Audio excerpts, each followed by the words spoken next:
Hello, listeners, and welcome to Jumpers for Goalposts. The sun is rising in Seoul and Tokyo. Anticipation is in the air. And yet again, Taribo West is putting the finishing touches to his World Cup dreadlocks. Taribo's green hair dye arrived in time for the Nigerian team landing in Japan. The same cannot be said for the training gear and juice bottles of the Republic of Ireland. That's right, we're going back to World Cup 2002. What a review we have lined up. Dan remembers fondly the time Roy Keane made a nation of children spit their cornflakes back into the bowl as he relives Germany versus Ireland.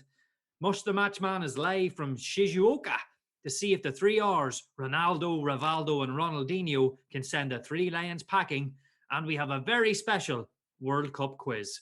So, what are we waiting for? Let's get going. The opening game of the World Cup. David Trezeguet strike kissing the beans on toast. As close as we've come. Jupp sees El Hadj Diouf spitting for the pass. Jupp fires it into the channel. Surat Diouf picks it up. Takes on the aging Frank Nutty Professor Leboeuf. Leaves the mad scientist inhaling the Bunsen burner flames. Diouf from the byline crosses into the box. Papa Diouf is there. Barthez with the save, but it's fallen back to Diouf. Goal! Senegal! What a mix-up by the French! Saucy Senegal won't mind. They have stunned the Le Blues. A catalogue of errors from the very experienced men. Were they smoking again in the changing room? All of a sudden, France 98 is a distant memory away as Senegal sensationally stunned the world champions here after half an hour. Now, if these next two men were a World Cup defensive pairing, they would have to be Lucio and Roque Jr. If they formed a midfield two, of course it would have to be Matt Holland and Mark Kinsella. And if they played up top in a striking duo, there's no doubt who they would be. 100% Filippo Inzaghi and Vincenzo Montella. It's Daniel McIntyre and Conor Elliott, also known as Dan and Mush the Matchman. Dan, how are we doing today? Doing great, Stephen. Buzzing for the 2002 World Cup. Just brought back many championship manager memories there when you mentioned Montella, so buzzing for this. Matchman, are you looking forward to this trip to South Korea and Japan? Yes, I am, Steve. Just want to clear something up here. Dano, you're definitely Rocky Jr. in that partnership. Okay, then you're Mark Kinsella. All right, I'll settle for that. Yes, looking forward to it, Steve. Great memories, great tournament. Might have had to get up at 7 o'clock in the morning to watch it, but it was well worth it. Oh, absolutely. Dan, can you remember this summer? Oh, absolutely, Stephen. Education took a back seat as millions of students all over the world got to watch the World Cup in school. And we were some of them, thankfully.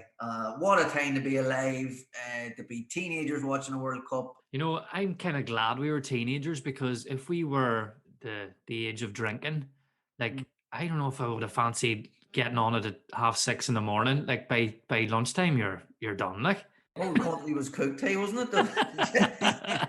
I don't think anyone worked summer of 2002. So, Matchman, you've got a retro World Cup 2002 jersey on for us today. It's a solid effort. What have you got for us? Yes, the kit I'm wearing is the Republic of Ireland home jersey from the 2002 World Cup. Unbeaten in the group stage wearing this, a real eye-catching jersey which sticks out in the minds of Ireland fans. Let's be fair, very rare did the Republic have a poor effort of a home jersey. Of course it was a green colour. If it wasn't green, there would have been some serious questions. The jersey was made by Umbro, who debuted their kit designing skills for the Republic of Ireland at this World Cup. No pressure, Umbro, but I feel they delivered. A classic warming green colour with a white round neck, a white trim by the sleeves with a smaller black trim. Don't know why, but it worked. Contrasting white trimming around the rest of the jersey. Sponsored by Eircom, the Republic of Ireland had finished a long partnership with Opel, and in came the Ireland Telecommunications Company, who put their orange logo bang in the middle of the kit, and it didn't look out of place, and it tied in well with the Republic of Ireland crest of the football shamrock and a dash of orange in it. They also gave Mick McCarthy a free phone, but he couldn't get to grips with it and use it. Maybe that's why there was a hold with the kits and the training gear arriving. Fullback Stevie Finnan, Ian broke a man's heart with his left peg, and his uncle Gary Six-Pack of Kelly's wore this.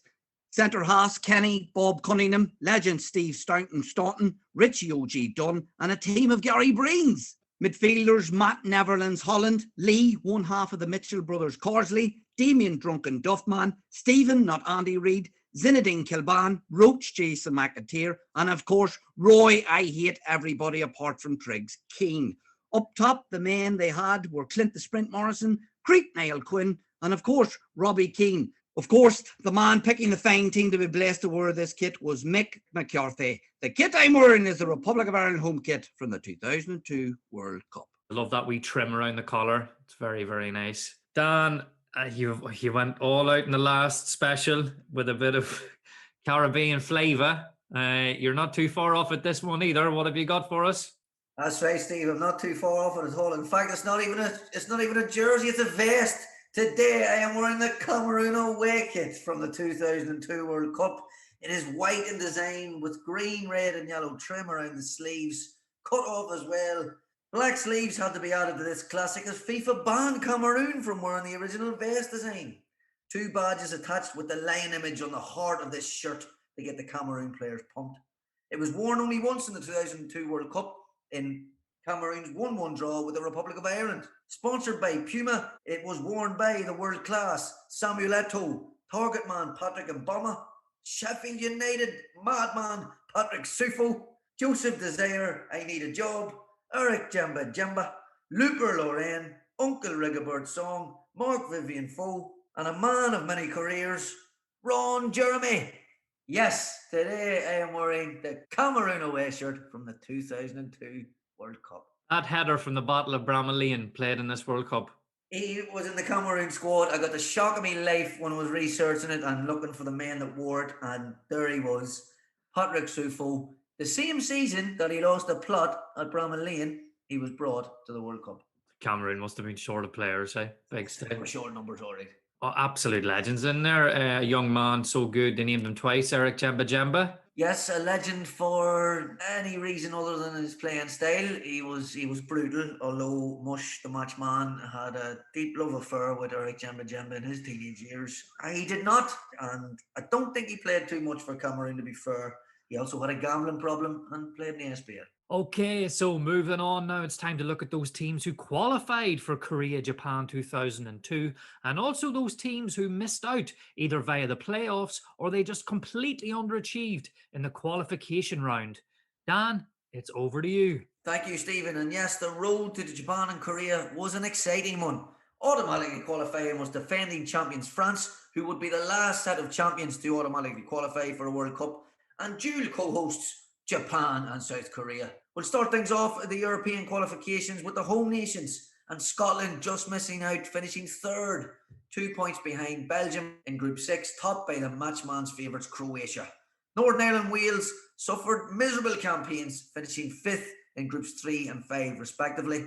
England would top Group 9 in dramatic fashion with David Beckham's last gasp equaliser v Greece, allowing them to pip Germany on goal difference, and the Republic of Ireland, who finished second in Group 2, which was topped by Portugal. And the big story here was that Ireland pipped Holland to qualify, and this overall was a huge headline, as Holland had been semi-finalists at the World Cup 1998 and indeed Euro 2000. The playoffs would see Belgium beat Czech Republic, Germany beat Ukraine, Turkey thump Austria 6-0, and the mighty Slovenia upset a talented Romania team 3-2 on aggregate. Top scorers in Europe was Andrei Shevchenko, who sadly would not grace the World Cup with 10 goals.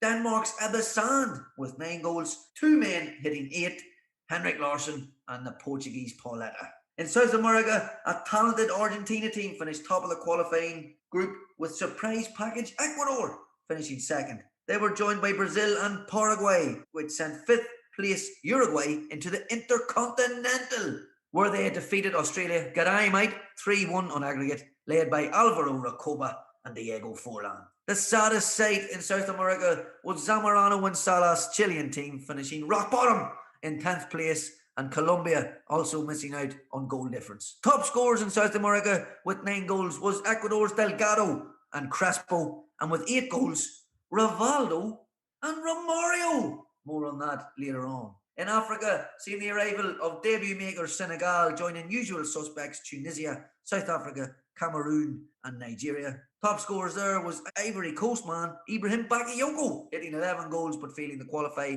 And El Hadj Diouf, the lunatic, chipped in with 8 goals for Senegal. Central America and Asia, sadly no room for our good friends Jamaica this time, with Costa Rica and Paulo Wanchop hitting 7 goals and joining USA and Mexico, while in Asia, Saudi Arabia and China completed the journey of teams for what was sure to be a wonderful World Cup. Dan, you mentioned France there being the last previous winner to qualify automatically. Do you think that scuppered them in the end? You know, they hadn't played any sort of competitive game for, 2 years? Yeah, 2 years since the Euro 2000 final. I mean, I guess it goes down to the mentality of the players, and France were winners, you know. I don't think that hampered them. I think what hampered the French squad and the players, some of the players were absolutely knackered.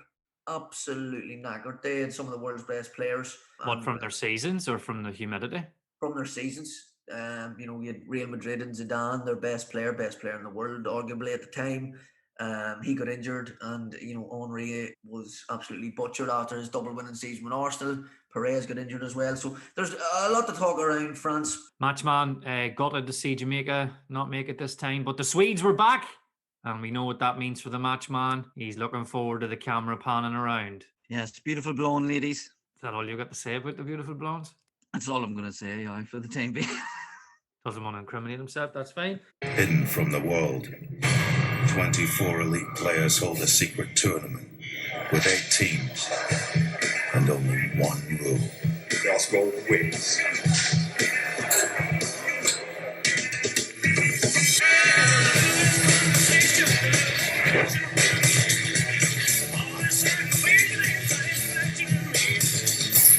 Respect. Go home. Bye. That was the brilliant Nike Cage advert before the World Cup 2002. Ua Cantona was on a boat with 24 of the world's best players. The final seen Thierry Henry, Totti and Nakata versus Ronaldo, Roberto Carlos and Figo. And the team of Henry, Totti and Nakata won.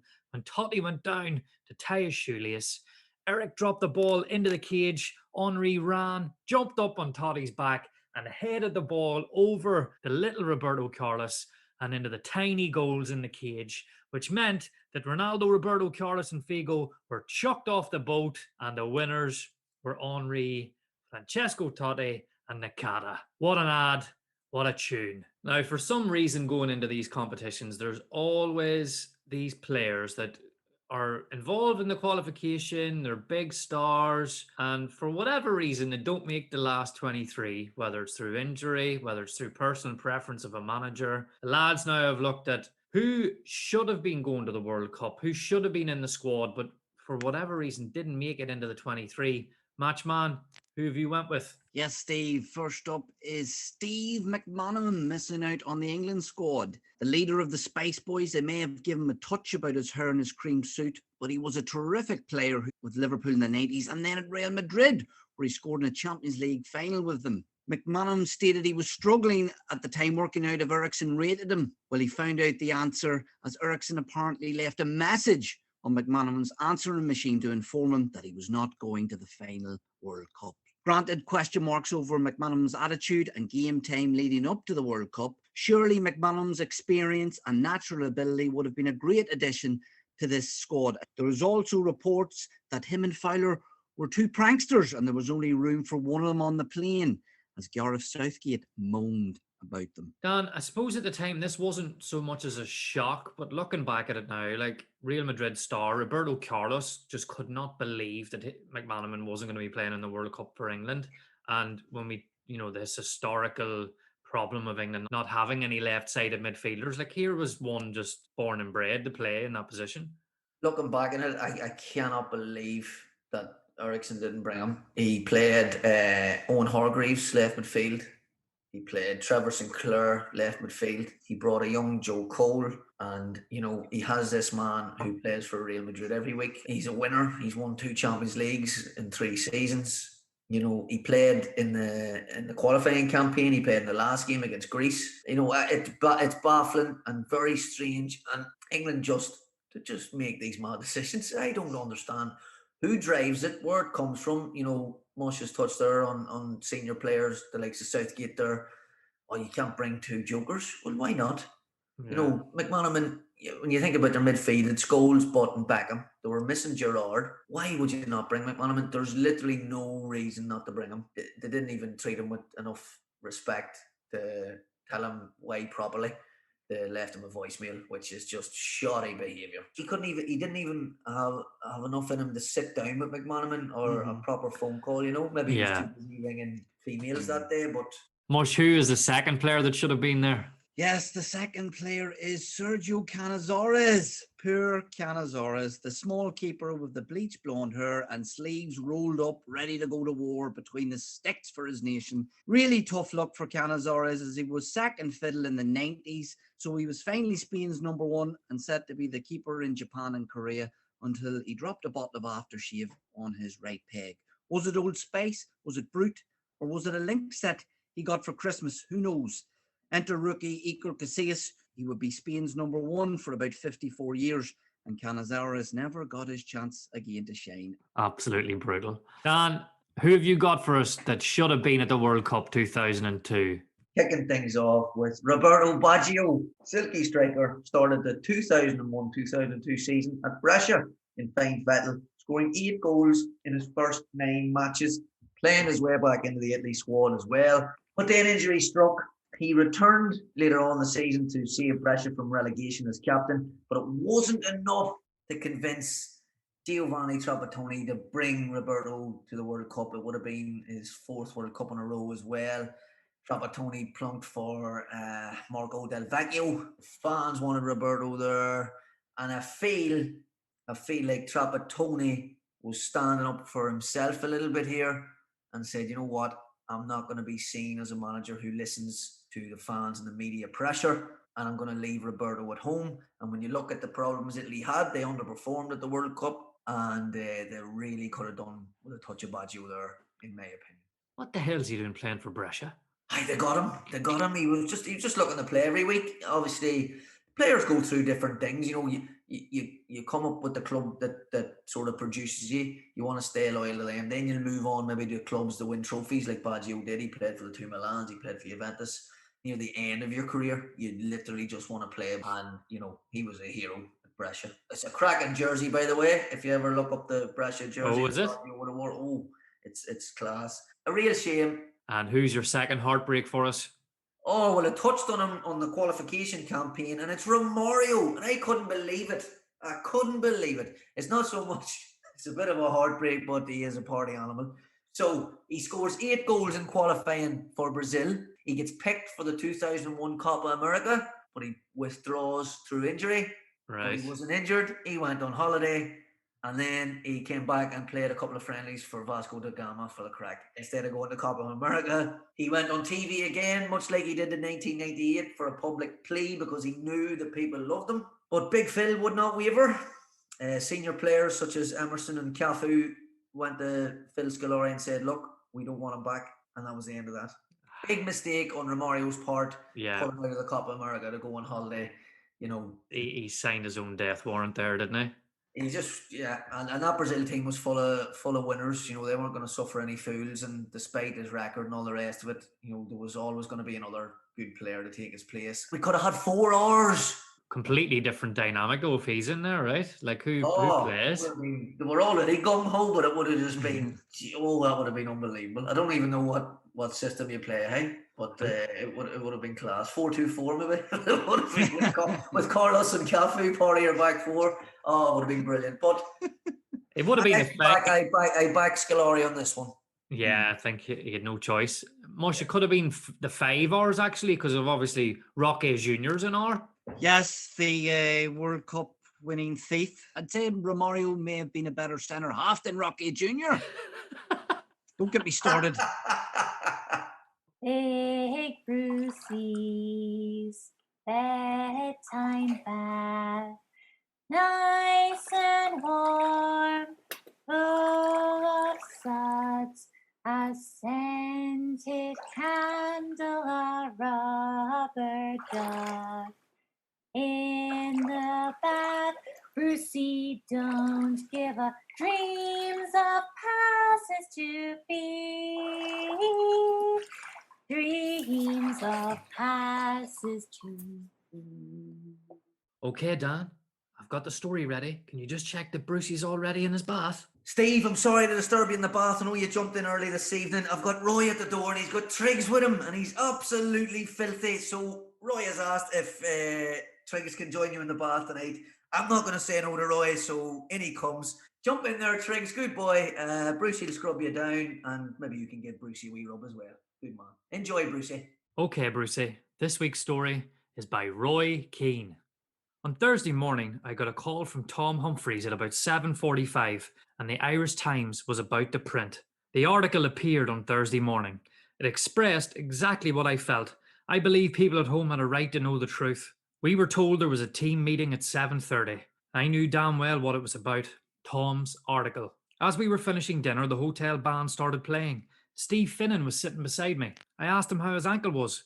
On the mend, he said, but he might be struggling for the opening game against Cameroon. I was lucky, Roy, Steve said. I was walking when I put my foot in the pothole. If I'd been running, I'd have broken my ankle. What we'd been faced with out here was, we both agreed, unbelievable. All the players felt the same. They've been talking about it all week. Come to think of it, Irish players have been talking like this forever. At 7:30, McCarthy arrived in the restaurant. The staff were with him. Okay, lads, we're off at 8 o'clock tomorrow morning. Get your bags packed and tagged. And while we're here, he went on, whoever's not happy with anything, I'd like them to say it to me. I knew what was coming, but I was cool. My conscience was clear. I had told him privately what I was unhappy with. As team captain, I'd said my piece the other day, no need to repeat it. I picked the silent, and if anybody's not happy, they should tell me now, he repeated. Keep cool, Roy. They're dangling the bait for you. Don't bite. The atmosphere was heavy with the sense that trouble was brewing. They all knew now what the meeting was about. He's going to try and sort me out. Publicly. Be the big man. The manager. I was calm. Roy, you don't seem to be happy with something. It was pathetic. Well, Mick, I said, why didn't you say that from the start? We've talked about this in private. Why aren't we having this conversation in private? Well, you've made it public, he said, whipping the Humphreys article from behind his back like Paul Daniels. What do you mean, made it public? This interview with the Times. Mick, do you not think I've seen the interview? Do you call this setup man management? You're going against your teammates now, he went on. Look, I've seen the interview. I promised Tom last Sunday I'd do a piece with him. I spoke to him yesterday. I stand by everything I said. The interview's fine. You've gone against your teammates, he repeated. You never wanted to play for your country. You were supposed to go to Iran and you didn't. You faked an injury to get out of playing for your country. Oh, he's on a roll now. You know that's not true, I responded. You spoke to my manager. You know I wasn't right for the Iran match in Dublin. You thanked me for coming to Dublin. You agreed the 2-0 was a good result. I was angry now. He was bending the truth. You call this man management? I went on. You were there. You know the truth. Mick, you're a liar. What was he doing this for? Suddenly I snapped. All the F-ups and bullshit I and every other Irish player had put up with for 10 years flashed through my mind. Harry's challenge, the piss up in the US Cup, in Cyprus, Paul McGrath, Dennis Irwin proving himself, the Duff hotels, the jokes about the Irish and English dressing rooms which ate into my soul, the cheese sandwiches in Holland. Most of all, the conversation in my house when this prat agreed with me and promised would do it right this time. And here he was, playing Billy Big Boss in front of people who knew the story, who'd been there, gone along with this farce. Walking on eggshells around me? Nah. Walking on eggshells around the truth. Taking the piss out of the Irish people. The fans were supposed to love. And I'm the captain of this? Biting my tongue, going along with all the bluffers. Was this what I'd worked all my career for? To come here and go along with this crap? Sending coded messages to the fans through the Irish Times? My sin? To hint at the reality. And now I was in the dock. Captain Fantastic. Counsel for the prosecution. All of this raced through my head as I sat listening to the worst accusation of all, that I had faked an injury. Nah, I'm not having that. Not from this imposter. McCarthy running on the pitch after we got a draw in Portugal in the qualifiers and grabbing me. Just stand with me, Roy, for 15 seconds. Let the press get a photograph of the two of us together. It'll look great. I didn't rate you as a player. I don't rate you as a manager. And I don't rate you as a person. And you can stick your World Cup up your arse. I've got no respect for you. But if you don't respect me, I don't think you can play for me. And at that, I got up and left the room. Good night, Brucey. Sleep tight. And don't let Gary Pallister bite. Or Triggs. Or Triggs either. That was Roy Keane there in Brucey's bath, describing the incident in Saipan. The gear didn't arrive. The pitch was in absolute shambles. Players were getting injured. Dan, was Roy right to leave Saipan? Look, no, absolutely not. He wasn't. It's a great shame, and you can. At the time, I was just devastated because he was one of the world's best midfielders. He was Irish. He would have been one of the star players at the World Cup. You could obviously, we knew that him and McCarthy had a frosty relationship, but they got through the qualifying, and nobody worked as hard as Roy Keane did to get Ireland to the World Cup. I know there's a collective within a team, but they wouldn't have qualified without him. That is a fact. He went toe to toe with the world's best, gave Ireland that push. He also scored goals in the qualifying campaign. In terms of the setup, just years of frustration. And Roy is an impulsive man, an impulsive character. He is a heart in the sleeve type of man when things come down to it, when it goes to the crunch. It just sent him over the edge, and he couldn't be brought back. And even when they initially fell out, he was brought back round again. There was the whole episode with Colin Healy to bring him in, not bring him in. Obviously, that's pressure on McCarthy as well. So it was very strange as well, McCarthy, with that. He basically called Colin Healy instantly. Like, almost like, no, I'm not even going to wait for this guy. Like, I don't think Mick was, for whatever reason, he wasn't too fussed on having Roy about. Quickly called up Colin Healy, which ended up a wee bit of, it was an embarrassing situation then for everyone involved. But Keane was brought round. He stayed on for another few days, and then it was the newspaper article came out, but Keane just spoke honestly about the setup, and the evidence was there. I back Roy 100% on that. Players got injured. They were training on a terrible surface. Roy he was on the edge. He wasn't enjoying being away from his family as well. He just felt, I'm away. And the great line from Mick McCarthy in his press conference is that I have sent him home, he says. So there is certainly mixed opinions on, did Keane leave? Was he sent home? My personal opinion is that he was sent home. He would have stayed, I think. I mean, he goes on RTE then and says basically, if Mick rings me, I'll fly back out. Colin Healy, it's not happening. They're a player late. Keane was in the squad. Keane was in the squad the whole summer. He could have went back, but the call didn't come, so he wasn't gonna put himself out there in that fashion. He didn't want to be as desperate to say, please call me and let's make up. But that's what he was that's probably the reason why he did the interview. Yeah. As well as trying to set the record straight.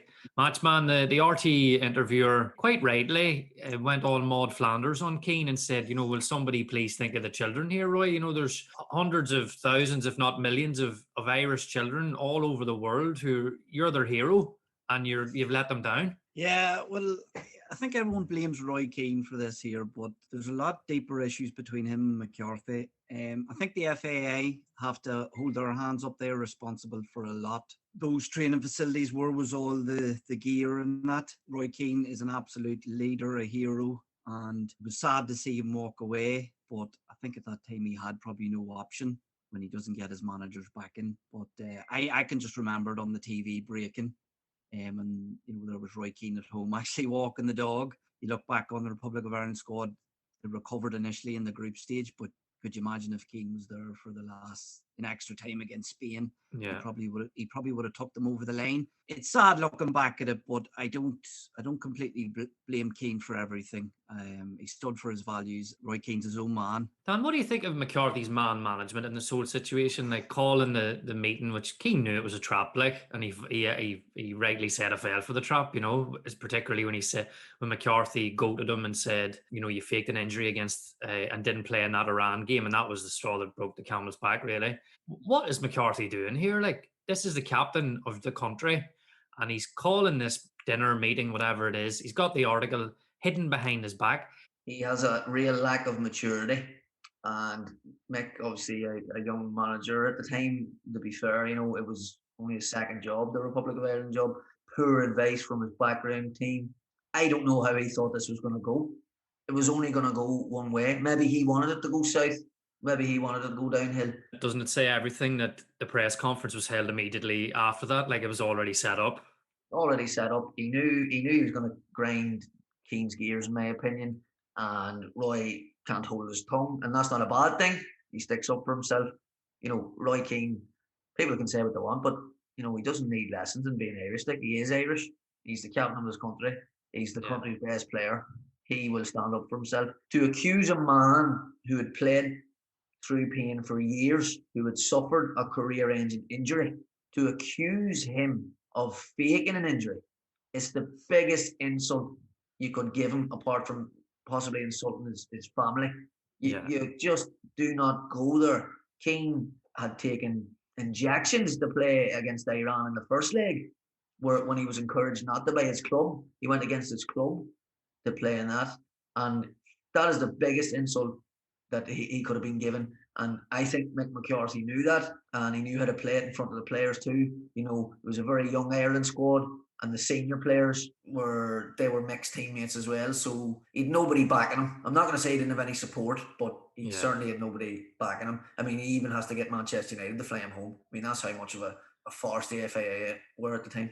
Yeah, no, absolutely. I suppose on the flip side of that, Mush, what is Keane doing giving interviews to the press when they're out in Saipan anyway? True. Maybe Keane was just trying to make a point. He's a very outspoken man, and he was just like, right, well, I'm gonna make a statement here. I'm gonna let loose, tell them what's really going on. Dan, the other thing that really sort of grinds my gears about all of this, and maybe this could have been the thing that actually fixed everything, was every other member of the squad kept silent. Now, I can understand when it's young players, but the likes of Quinn, Staunton, they have gone through exactly the same thing. Behind the scenes have went, this is a disgrace. They said nothing. And it's very easy for them to say, oh, look, I just wanted to play at the World Cup. You're losing your best player here. I know. Like, it's so narrow-minded, isn't it, when you think about it? Really narrow-minded. There's a bit of selfishness involved. I think, in particular, Steve Staunton was a little bit out for himself as well. He would be made captain.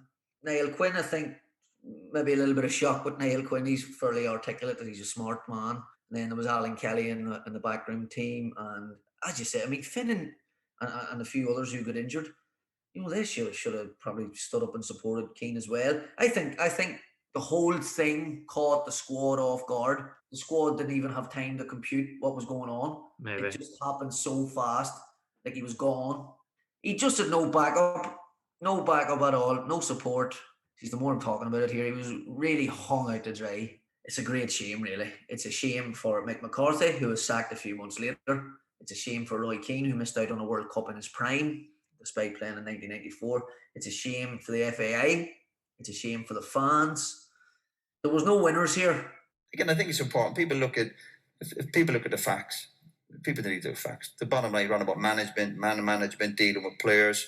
If a manager is going to step up in front of a group of players and staff and make accusations against any player, whether it be me or Robbie or Duffer or whoever it was, there's going to be trouble. There is. You're on about management and getting a group together. And again, I don't know how many games we played to qualify for the World Cup. Somebody might tell me in the audience or Google it or whatever. I think it might have been with the playoff games. I think it was out of 12 or 14. I think it was. How many? 14, right. I think I missed. Thanks, Mick.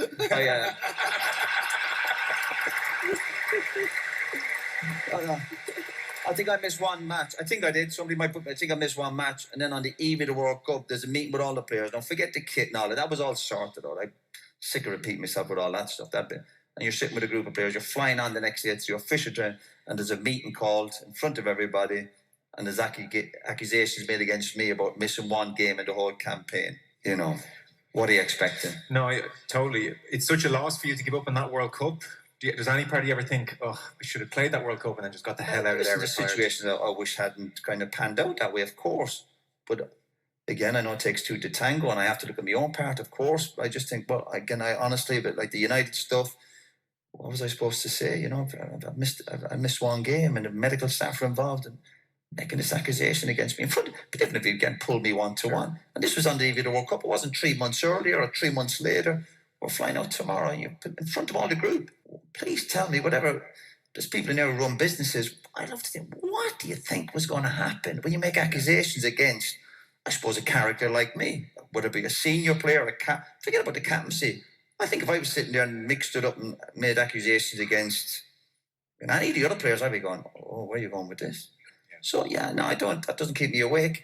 I think I was fortunate enough. Again, I'd obviously played in the 94 World Cup. I've experienced the World Cup. I had a taste of it. And I kind of don't think the baggage from Saipan, I don't really carry around with me. Okay. I think other people should carry it around with them, not me. So now we're going to look at one of the games of the group stages. It involves the finalist Germany against the Republic of Ireland, and just an absolutely brilliant moment that we had to cover. Dan, you took a look at this. What happened between the Germans and Ireland? Oh, a superb group game on the 5th of June 2002 at the Kashima Soccer Stadium, refereed by David Beckham's mate, Kim Milton-Nielsen. Germany would arrive with a 4-4-2 with Oliver Kahn in goals, a back four of Metzelder, Linke, Frings and Ramelow, Christian Ziege, Bert Schneider, Dietmar Hamann and Michael Ballack in midfield, and a front two of the two giants, Karsten Janker, rhymes with, and Miroslav Klose. Republic of Ireland would arrive with a 4-4-1-1, and Shea Given in goals, a back four of Steve Finnan, Steve Staunton, Gary Breen and Ian Hart, a midfield four of Gary Kelly, Matt Holland, Mark Kinsella and Kevin Kilban, Damien Duff in the free role behind Robbie Keane. Germany came into this game needing a victory to guarantee passage into the knockout stages. The Irish had to avoid defeat to ensure the qualification remained in their own hands going into the third match against Saudi Arabia. Having thrashed the Saudis 8-0, the Germans were brimming with confidence, and it showed in the early exchanges, with Miroslav Klose already on 3 goals for the tournament, looking particularly menacing, and it was no surprise when he took advantage of a lapse in the Irish defence to gnaw at home a Michael Ballack cross from out wide. The majority of the Irish fans who were behind Shea Given's goal were stunned into silence. 1-0 to the Germans after 20 minutes. At this stage, it looked like it was going to be a long day at the office for the Irish players and fans, with Germany heaping on the pressure. A few minutes after Klose's goal, the ball, however, fell to Matt Holland in similar circumstances to his goal in the opening game against Cameroon. Unfortunately for Roy Keane standing, this time the ball flashed narrowly wide. Despite the Irish pressure, the Germans maintained their narrow lead, leading into the half-time break. In the second half, Ireland continued to press for the elusive equaliser. 10 minutes into the second half, Damien Duff drew a fantastic save from Kahn. Later in the half, Matt Holland came close to securing an equaliser, but was denied by the woodwork.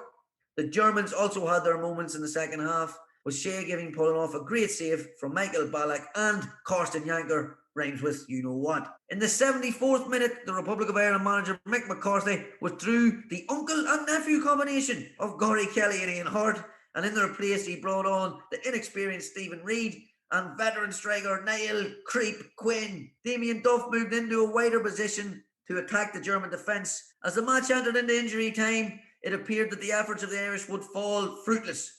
Steve Finnan sent the long ball forward to Niall Quinn, who was just outside the German box.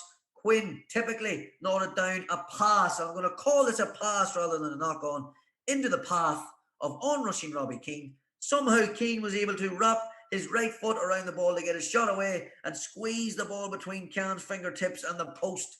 With just moments to spare, the Republic of Ireland had equalised and earned a credible draw with Germany. Both teams would go into their final game needing just a point to qualify, and both would do it. But all in all, a fantastic day for the Irish. A wonderful equaliser from Robbie Keane. Who knew Gary Kelly was Ian Hart's uncle? I didn't until this day. And here we go, on to the Saudi Arabia game, and Damien Duff in fine form. A fantastic group game. Ireland won, Germany won.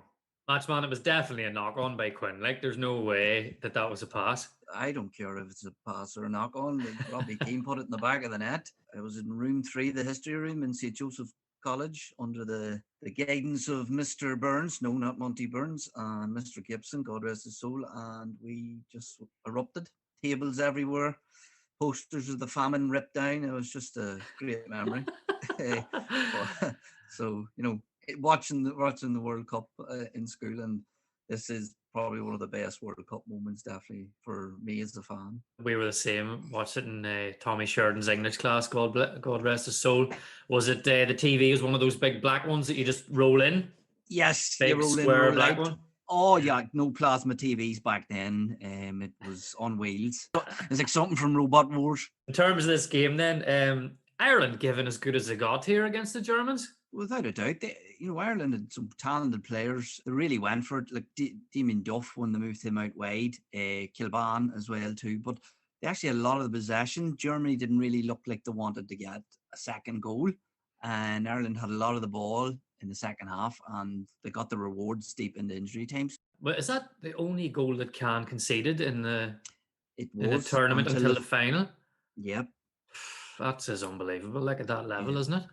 We've obviously touched on Keane here, but there's another Keane and a young man in behind him by the name of Damien Duff, the Duff man, who were young and making a name for themselves here. Oh, superb! It was actually, I think, a really good tackle move by McCarthy to free up his two best players. Just two banks of four behind them, two solid sets of units. We had Duff in the free role, and he had a brilliant World Cup. He obviously going to score against Saudi Arabia, and he ran riot against Spain. He was excellent. It was a world-class performance. He was at Blackburn at the time, but he was getting great attention from the big clubs in England, Manchester United and Chelsea most notably. And Robbie, he was at Leeds at the time, wasn't playing every week, was being rotated, but he was certainly gaining attention as well. And there's not too many better finishers at this World Cup than Robbie Keane. Right foot or left foot, Keane could finish. Into the last few seconds here. The Germans still lead thanks to Closer. Who else was it going to be? Kinsella has the ball. He lumps it up. Hit and hope. Creep Niall Quinn. He jumps. He must be at least 12 foot in the air. He flicks it on. Oh, Keane runs onto the box. Tuppeny nudges it in front of him. He avoids a German saw doctor. Keane shoots. Goal! Oh my God! Keane has done it, not Roy, as he's at home walking trigs. But Robbie, Ireland players going mad. Growing men crying in the stands. This is truly a World Cup moment. Oliver Kahn is livid. He is already an angry keeper. The watering holes will be dry tonight in Ireland. Eamon Dunphy will have fallen off his chair in the RTE studio. There will be not much work done tomorrow in Ireland. It's Germany 1, Republic of Ireland 1. Okay, Mush, so we've got a wee segment on USA coming up, and I believe your mate Chip is back. Oh yes, no better man to give us a bit of analysis on the USA than my mucker and everyone's friend, top journo, football DNA. It's Chip Dunleavy. Hey guys, thanks for having me back for the big finale, man. I can't believe we made it to World Cup 2002 because we absolutely sucked in 98. In 2002, the MLS was barely 7 years old, but it had already helped get American players exposure to a competitive league. Coach Bruce Arena had several options at his disposal. Aside from the core veterans like my boy, KC, he had many youngsters from the 99 Under-17 World Cup squad. Joining Clint Mateus and Claudia Reyna was London Dunovan and DeMarcus Beasley. Although no one knew it at the time, this team was about to make history. True American heroes like Hulk Hogan or NSYNC. We entered the tournament having won just 4 World Cup finals games in 72 years. Not bad, but not playoff material either. Due to the time difference, we played Portugal on ESPN2 at 4:55 a.m. Eastern Time on June the 5th. I can remember having to get my brother Dale to bitch slap me. I was so tired, man. Portugal, a team loaded with ringers like Luis Figo, were favourites to beat us and win the group, but we whipped their ass 3-2. Thanks to touchdowns from John O'Brien, an own goal by George Costa, and then Brian McBride provided what would be the game-winning score. He sneaked in between 2 Nando's defenders like the cat burglar Malloy, and he slammed home a diving header off a perfect cross from his former Milwaukee Rampage teammate, Tony Sane. The important thing was to come out quick, said McBride, adding, "We needed to make sure and put them on their heels, and that's what we did." Correction, Brian, we put them on their heinies. The American Eagles played well despite some mixed results in the first conference group. On June 10, we tied with co-host South Korea 1-1. 4 days later, we lost to Poland 3-1.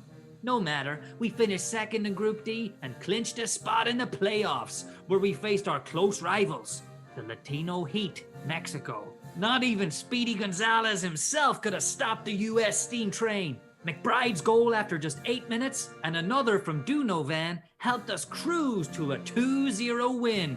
Andale, andale, Iba, Iba! We were catapulted straight into the quarters, baby. Mexico's coach at the time recalled, "We usually beat them, so to lose was a big deal, especially because it was a World Cup game. To me, the rivalry between Mexico and the USA has now started." Well, if it's just started, dip that in your salsa. The American nation was now gripped. Soccer had caught the attention of everyone, including Spider-Man, aka Tobey Maguire. The United States and Germany faced each other on June 21. We played the same 3-5-2 flying duck formation that defeated Mexico, but we were the clear underdogs, like Rocky Balboa going into his fight with Drago in Rocky IV. But in a tournament where surprise results had become the norm, we were feeling good that a win was possible. We dreamed of a big victory, like when we destroyed the Germans in World War II. On a day where we outshot the Germans 11-6, we could not score on Oliver Kahn. He was literally a wall.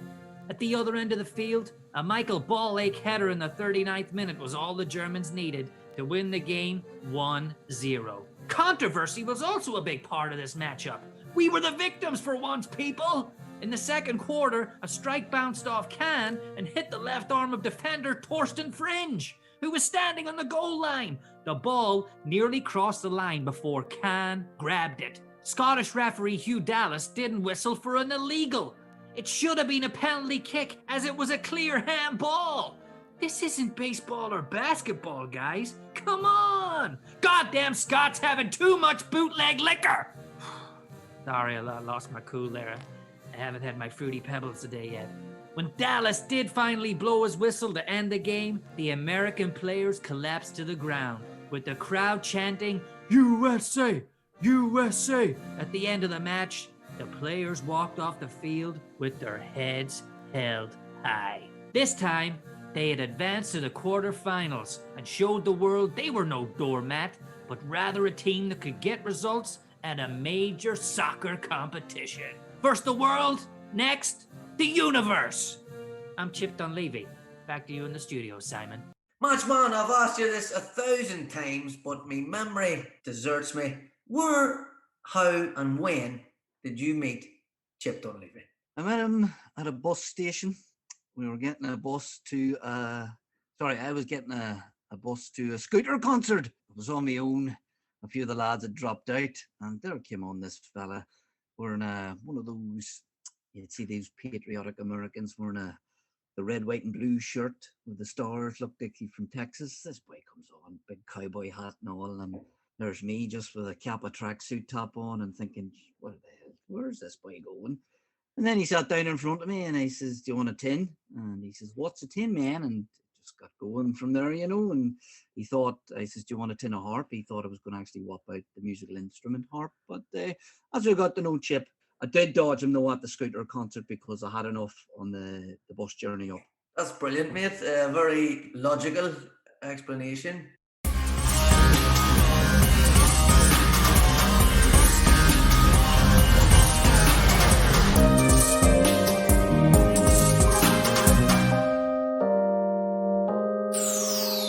My mad man of the week is Gattuso, a little Italian who achieved so much as a player and played with calming influences such as Pirlo and Maldini. What could possibly be mad about this tiny man? His tenacity on the pitch has earned him the nickname Rhino, which is Italian for snarl. As the saying goes, it's not the size of the dog, it's the fight in the dog that counts. And certainly this was fuel for Gattuso. No matter who he played up against, he took no prisoners at times with his trademark aggression and reckless manner. At football, he always gave 100% on the pitch until provoked, he says. He never set out to hurt anybody. Who are you trying to kid, Gattuso? Headbutting, match fixing, and Gazza shitting in his sock. All chapters in the Gattuso story. On his first day at Rangers, Gazza shit in his Sock. Gattuso couldn't speak English, and who was enlisted as his translator? Yes, you guessed it, Gazza. Gazza was told by the coaching staff to tell the Italian to calm down. However, in true Gazza style, he informed Gattuso he needed to keep up the intensity if he wanted to play regularly. Gascoigne had taken him suit shopping on one of the first days at the club and brought him to a tailor and informed Gattuso that Rangers had a partnership with this suit shop. Gattuso was horrified by some of the tartan suits that were on offer, but was even more horrified when Gazza told him that there was no partnership with the tailor and Gattuso would have to pay the £10,000 bill. Gattuso's face, which is permanently pissed off, dropped. But Gazza, being the top bloke that he was, paid the bill. His no-nonsense style went hand in glove with the rough and tumble of Scottish football, as he was a regular for Walter Smith. This was shown in 2 old firms he played, twice getting booked. A large part of Gattuso's free time in Glasgow was spent going to the Italian restaurant Mario Romino, whose daughter, Monica, he would later marry, worked there. Similarities in appearance to Mel Gibson's portrayal of William Wallace quickly gave rise to the nickname Braveheart.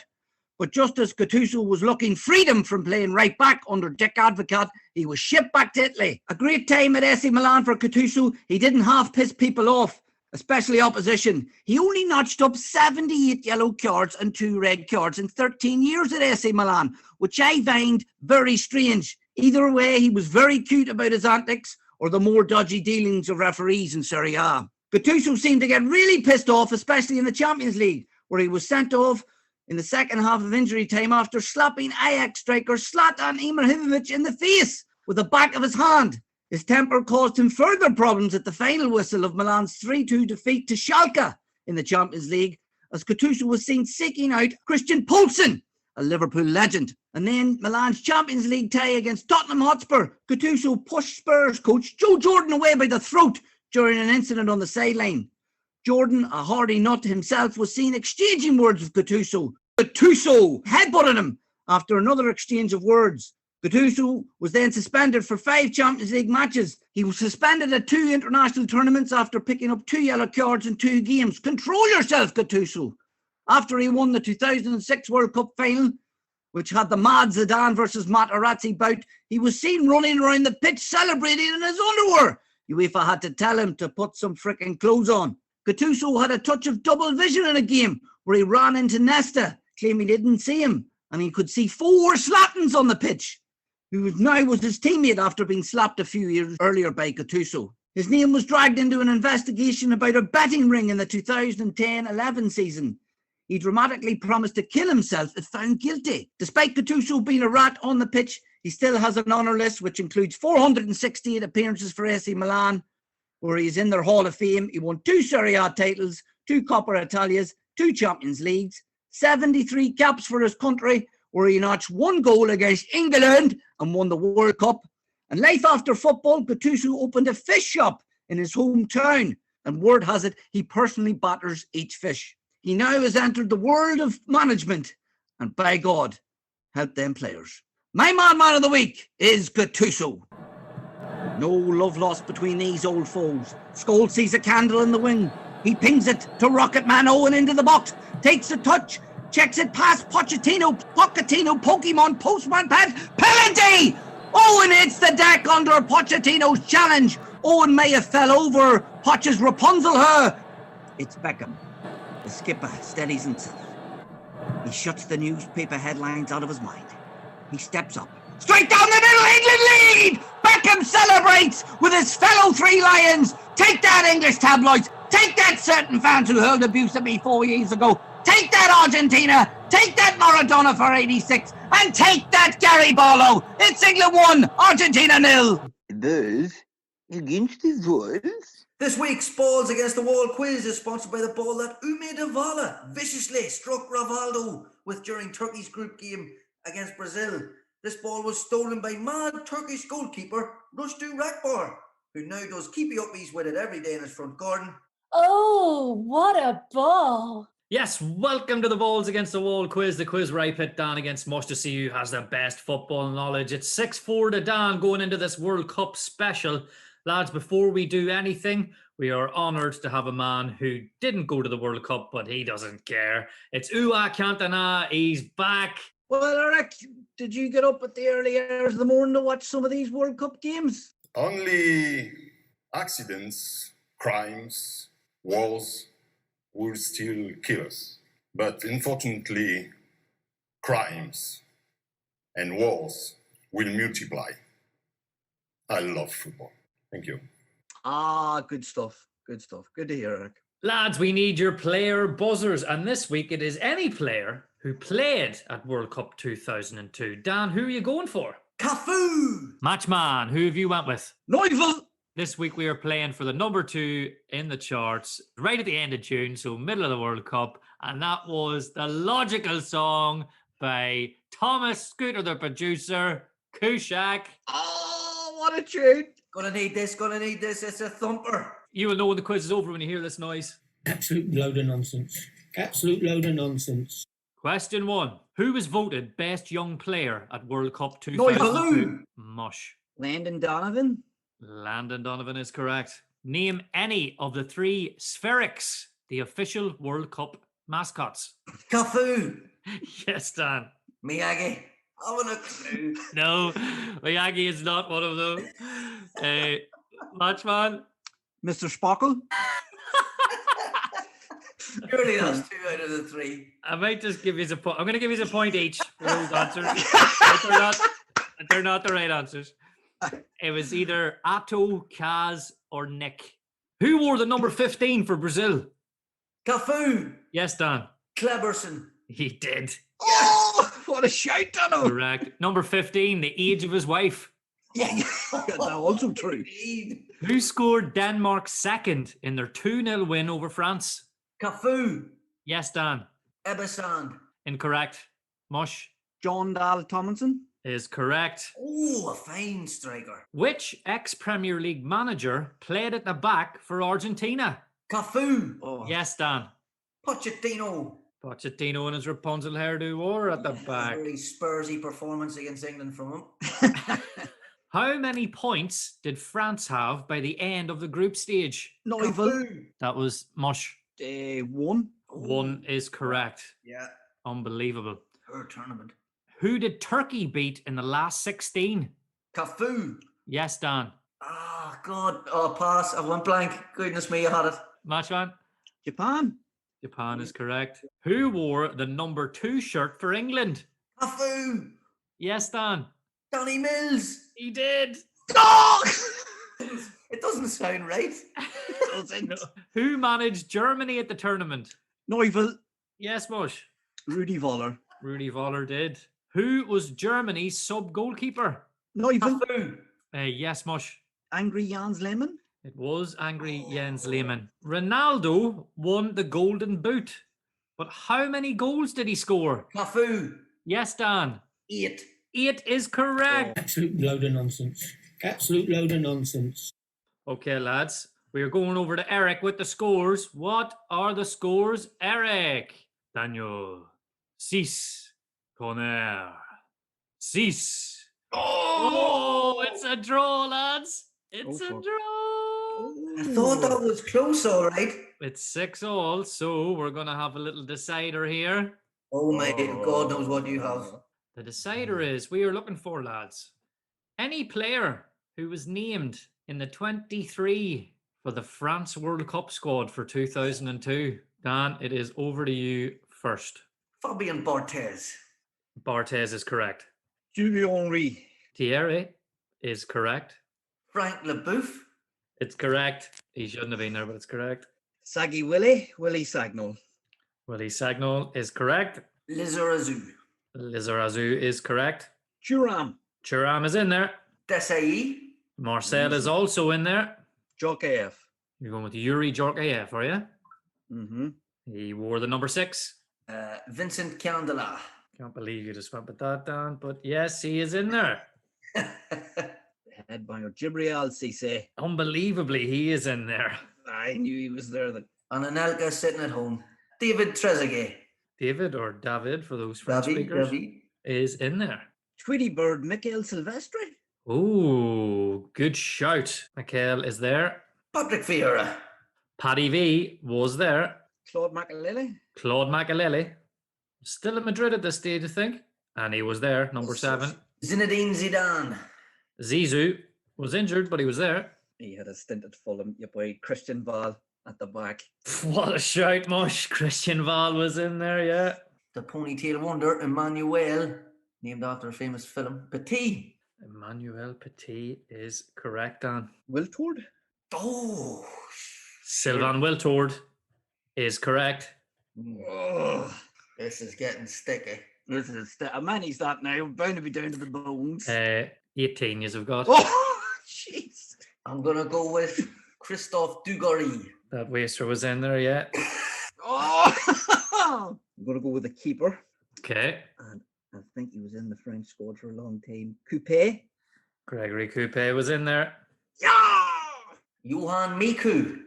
Yes, Johan Miku is correct. I'm going to go with the other keeper, I think. Is it Ram? How are we spelling that, Mush? R-M-E. Yes, we'll give you Ram or Rame.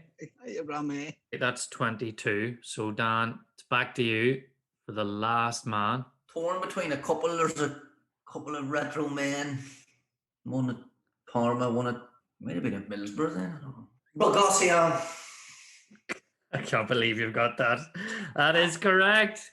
Oh, what a shout. Well done, lads. You've named all 23. I'm not going to give you another one. I just think we need to say fair play. You have named the 23 between you. You can have a copy each of the logical song, all right? Oh, that's... thank you, Steve. That means a lot.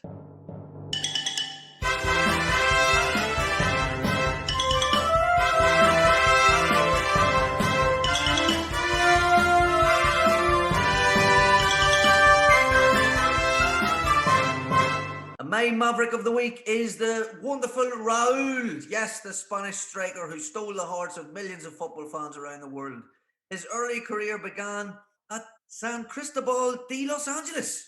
However, he was quickly spotted and signed by Atletico Madrid, where he would help them win a national youth title. Jesus Gil, the president of Atletico Madrid, would then make the crazy decision to close the Atletico Youth Academy to cut costs. Madness, in my opinion, and this would leave a young Raul with only one place to go, the mighty Real Madrid, where he helped the Real Madrid youth team win back-to-back international Dallas Cups. He quickly broke into the first team in 1994-95 season as a 17-year-old and formed a strike partnership with Chilean hitman Ivan Zamorano. And Raul would hit 9 goals in 28 games in his first season. Not bad for a rookie year at the Bernabeu. Not to mention, he also added his very first La Liga title.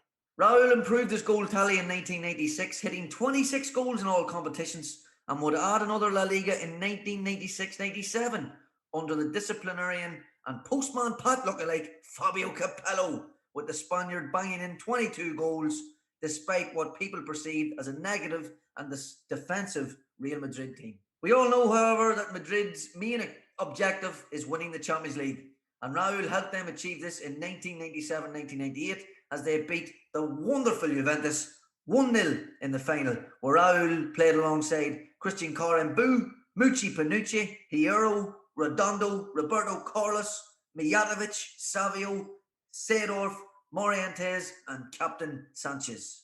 It is the 99-2000 season that truly seen Raul become a world-class player, however, as he tormented every team he came up against, hitting 29 goals and adding assist after assist to his game. He was given a free role by Real Madrid, playing behind Fernando Morientes and Nicolas Anelka, and he would torment the fruity combination of Henningberg and Jaap Stam at Old Trafford, as well as help Madrid thump Valencia 3-0 in the final, and scoring a wonderful winning goal where he ran from the halfway line and santied the goalkeeper. Raul seen many changes over the years at Madrid, no more so than the Galactico era, which seen him link up with Zinedine Zidane, Luis Figo, David Beckham and Ronaldo. Raul would remain the constant at Madrid along with Guti. Such was his quality and leadership, and although having a quiet demeanour, he was the main man behind the scenes and completely ran the dressing room. He would win titles in 2003 and 2007 in between some Barcelona dominance, striking up an excellent partnership with Ruud van Nistelrooy between 2006 and 2008. Raul's last game, and indeed touch for Real Madrid, was away to Real Zaragoza, the stadium where, in fact, he made his debut. And he poked home after an assist from Cristiano Ronaldo which I feel is very fitting. Raul surprisingly chose Schalke in Germany after leaving Madrid in 2010 and helped them to the Champions League semi-finals, beating defending champions and treble winners Inter Milan on the way. Raul decided to hit the Middle East after this and spent 2 years with Al Sadd in Qatar before retiring at the reformed and Eric Cantona-guided New York Cosmos in 2014. Raul, while having an excellent record at international level, was unfortunate to just miss out on the golden generation of Spain. And alongside many world-class players, he underachieved at major tournaments, where he was able to play in a Spain team guided by Guardiola, Nadal, Morientes, Joaquin, Baraja, Mendieta, Abelda, Luis Enrique, Sergi, Salgado, Puyol, Xavi, Iker Casillas, just to name a few. He did, however, play at 5 major tournaments: France 98, Euro 2000, 2002 World Cup, Euro 2004 and Germany 2006, winning over 100 caps. His honours read as follows: for club, 942 games, 404 goals. For his country, 102 caps and 44 goals. He won 6 La Ligas, 3 Champions Leagues, 1 Super Cup, 2 World Club Championships, 4 Super Copas, whatever they are. He was world top scorer in 1999. He won a German Cup, a German Super Cup, 1 Qatar Stars League, and 1 Soccer Bowl with the Cosmos. He won 5 La Liga's best players. He was Ballon d'Or runner-up in 2001, and he is a member of the elusive FIFA 100. Raul is now currently manager of the Real Madrid youth team, and who's to say he won't go on to manage the senior outfit in years to come. In conclusion, Raul is simply a magnificent and world-class player with wonderful technique and temperament, a player in his prime who would have walked into any team on the planet. This week's Maverick of the Week is Raul. He scored quite a few goals in the group stages of this tournament, World Cup 2002, but did he get injured then? He picked up a slight knock, all right, and Spain will go on to highlight this as their main problem. You know, they didn't have a suitable replacement for him. He was world class, and at this point he was flying. He was in his pump, you know. Real Madrid just won the Champions League, and so when you lose a player, it kind of knocks teammates' confidence a little bit. You know, oh, we don't know Raul. Start overthinking things, and I think that Spain team struggled with that type of thing. They really struggled with the pressure. So when you lose one of your best players, then we're in trouble now. It's match of the week. Bloody hell! Yes, welcome to Match of the Week. It's all over between the Three Lions, England, and the Samba Boys, Brazil. But don't worry, the match man is there, standing by. Match man, what has happened in the quarter-final of the World Cup? Yes, it's all over here, and it's all over for England. It's not coming home, thanks to goals from Rivaldo deep in first half injury time and a Ronaldinho free kick which caught Dave Seaman's tash and mop of her out. Michael stating the obvious, Owen had gave England the lead, and England played the last 30 minutes with an extra man as Bugs Bunny Ronaldinho saw red. But England, didn't have the minerals. It was as you were once again for England as Sven Horney, Goran Eriksson decided to stick with the same 11 that disposed of no better bacon Denmark easily in the last 16, while Brazil have made one change. Cleberson in after he was able to get a babysitter for his other half, and out goes little Janino. Word has it his agent is on the phone to Borough Chairman Steve Gibson about bringing the little gem back to the club for the 45th time. If there's anything guaranteed to send you back to sleep after you've got up for a football match at 7:30 in the morning, then it's the national anthems. I need at least a pint of tea in me first. Scholesy, for one, doesn't look too chuffed. David Beckham and Cafu, what a right-hand side that would be in a 4-4-2. The two captains go up for the coin toss and exchange their country's treasure chest maps. England kicked off in their white shirts with the Three Lions on their chest. Brazil in blue, and I'm not sure why they are not wearing their samba yellow. It doesn't even clash with white, but maybe the big swoosh Nike made them wear it. A corner for England within the first 15 seconds after a strong run from Girls Aloud Cole. The England fans roaring their side on rather than roaring at innocent people on the streets. Brazil had the first chance of the game, master of the universe Rivaldo, with a pop shot from a wishful 30 yards out.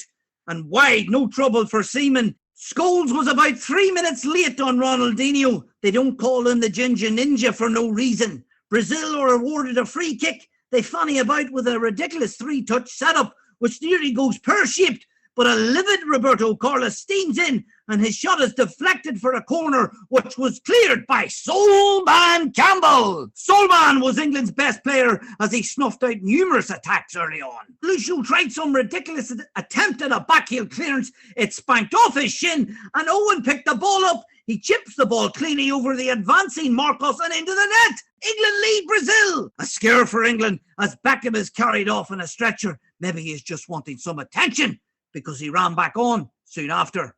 As Junior, no, not Danny DeVito, is out-jumped and out-muscled by Big Heskey.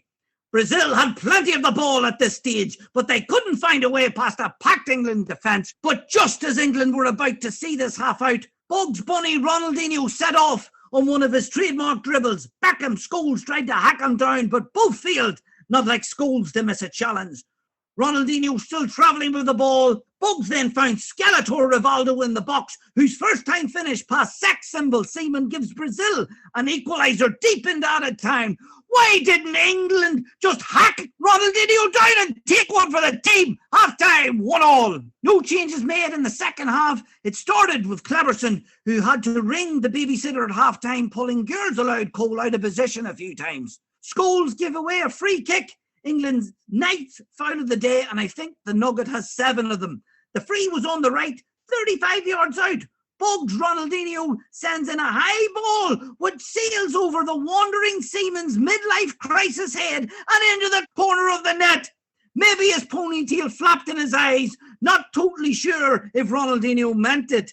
Did he? I don't think he did, but it's some free kick. Question marks over Seaman, not just his tash and ponytail, but his position for the free kick.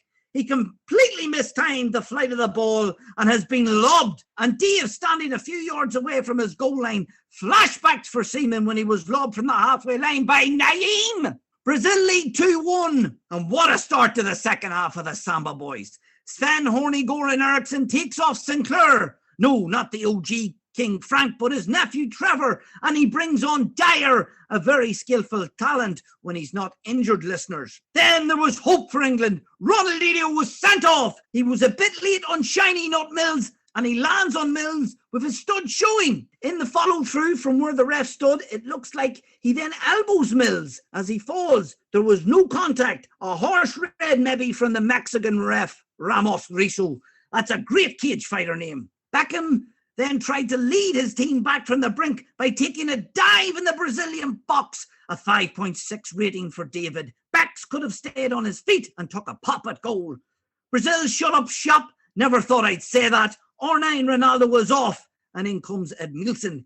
Beckham then goes down again in the Brazil box. David trying his best to win a pen. Owen's number was up, and off he trotted, and on came Fasale. A strange move taking off your best finisher, but Horny Sven knows best. Girls Aloud Cole is off, and on comes old Teddy. Sven is going for it. The last 10 minutes seen the 10 men of Brazil pick the 3 Lions off on the break, and only for great tackles, first from Slaphead Mills, then Rio, I forgot my drugs test, Ferdinand. Brazil played the clock and took the ball for a samba round the corner flags, and in injury time, it's now or never for England. With a corner, Soulman, and backside butt climb in the centre. It hits Rivaldo, bounces back on the butt and goes out for a goal kick. Rio and Soulman up for the last attack, but Lucio makes up for his error earlier on by winning the header and hitting the deck like he's been snipered and winning a free kick. The Mexican cage fighter's full-time whistle sounded. The midlife seaman is in tears. England didn't look good in the second half. A strangely subdued performance against 10 men. Brazil deserved the result and will now meet either Senegal or Turkey in the semis. It's finished here. Brazil 2, England 1. What happened to England here? You know, that such a promising start. Did they just wilter in the heat, or was it they're just not good enough? Oh, there was a few players that wilted in the heat for sure, and notably the 2 gingers in the middle of the park, Butt and Scholes, who were absolutely knackered. Beckham as well looked quite fatigued in this game, and Owen was carrying a slight knock. As well as that, I feel they were found out squad-wise, and Swain didn't make changes till late on because he didn't know what changes to make. He didn't have the options that he should have had.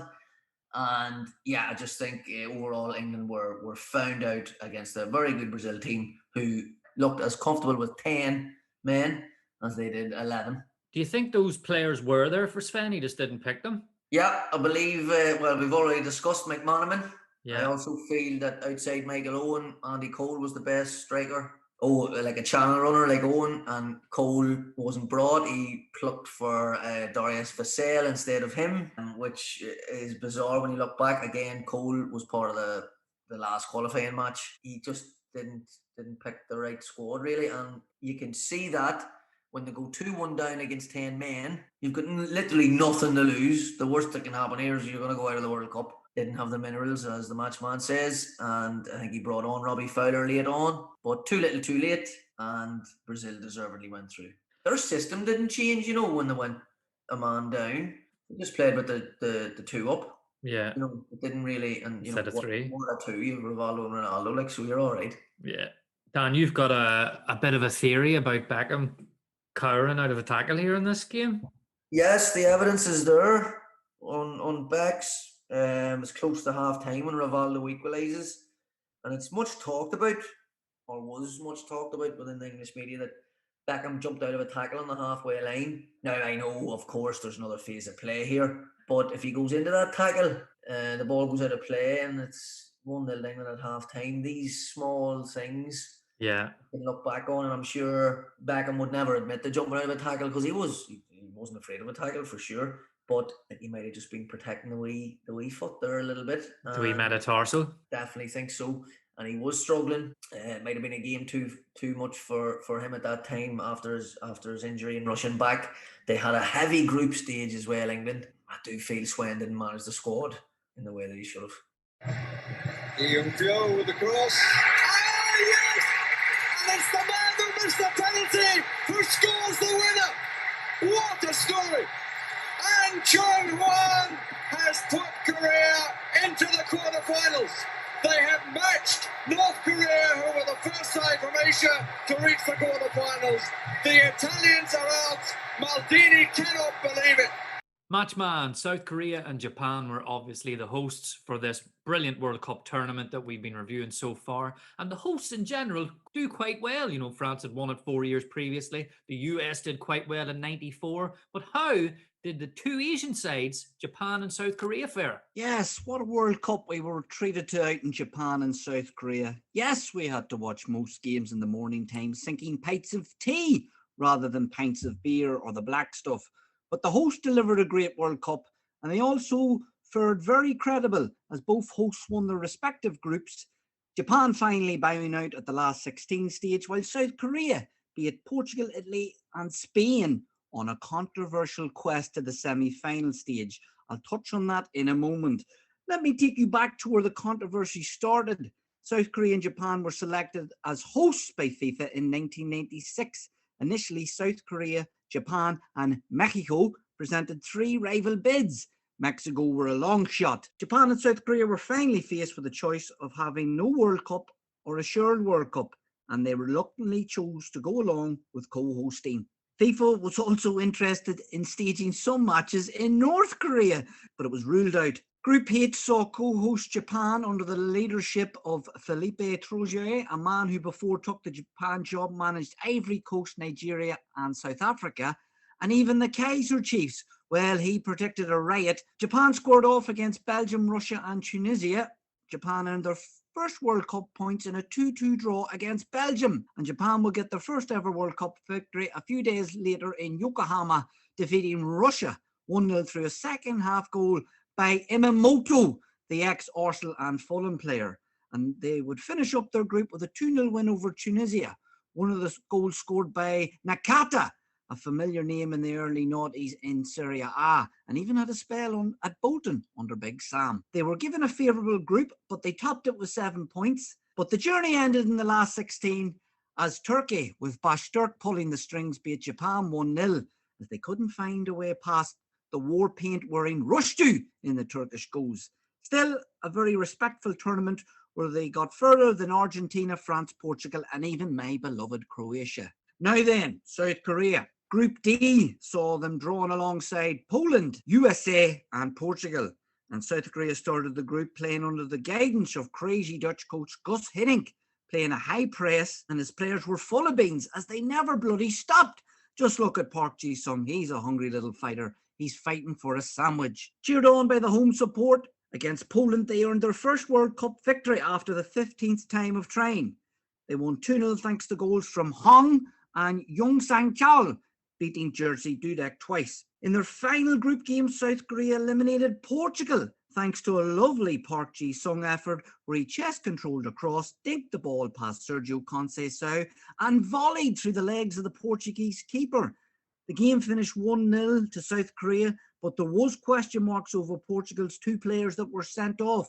João Pinto, midway through the first half, showing a soft red, and Beto, given 2 yellows, again soft. However, they topped the group and advanced beyond the first round for the first time ever with 7 points.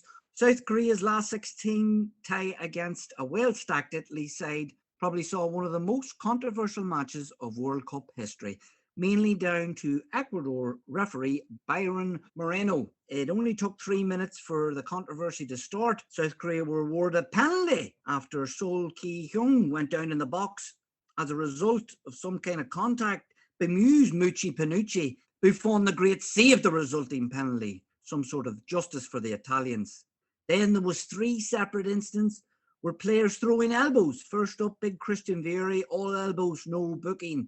Then Totti followed suit with an elbow. Totti was booked, did his reputation sway Byron, brandishing a slice of cheddar. This would prove fatal later on. Then Kim Tae-young chucked an angry limb at Alessandro Del Boy Piero's face inside the penalty box. Del Boy didn't hit the deck. If he did, I don't think the ref would have done anything. In extra time, Totti was sent off for what seemed quite certain was a dive in the box. Was it a dive? But replay showed Song Chong-gu took out Totti's standing leg, causing the number 10 to fall over. Then Tomase had a goal chalked off as he was deemed offside by a hair's width. Then a golden goal by Hyung-wan, who had earlier missed a penalty, saw an end of this massive game. For match winner Hwang, he had his contract terminated by Italian club Perugia after the World Cup. Referee Byron Moreno, a man who was suspended for match fixing by the Ecuadorian FA later in 2002.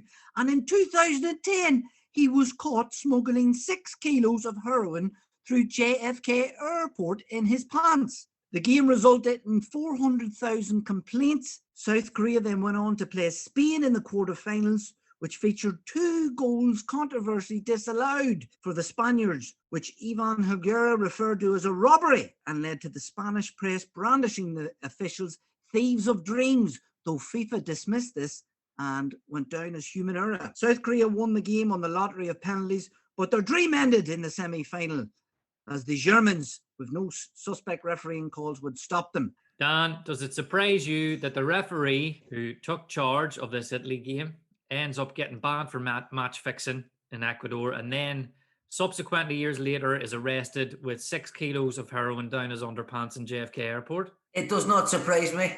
The biggest surprise here is that he wasn't arrested for carrying 6 kilos of Sepp Blatter photographs.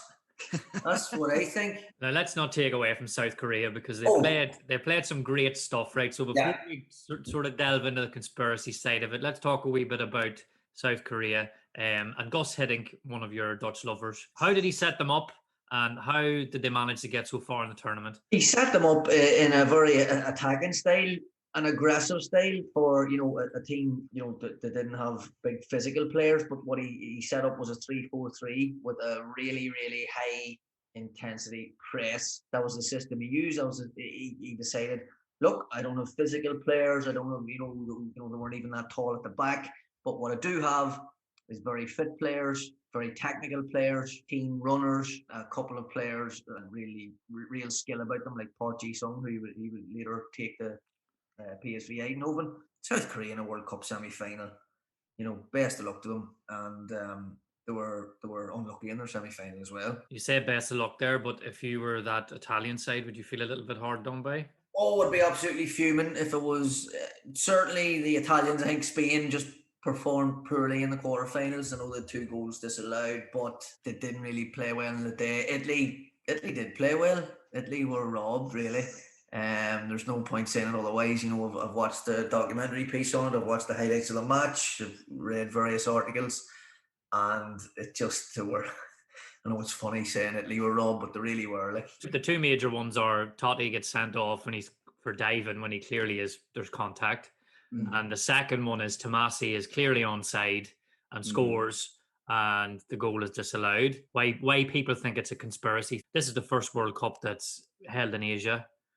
It's the first World Cup between two host nations. The conspiracy is that FIFA wanted to grow the game more in Asia.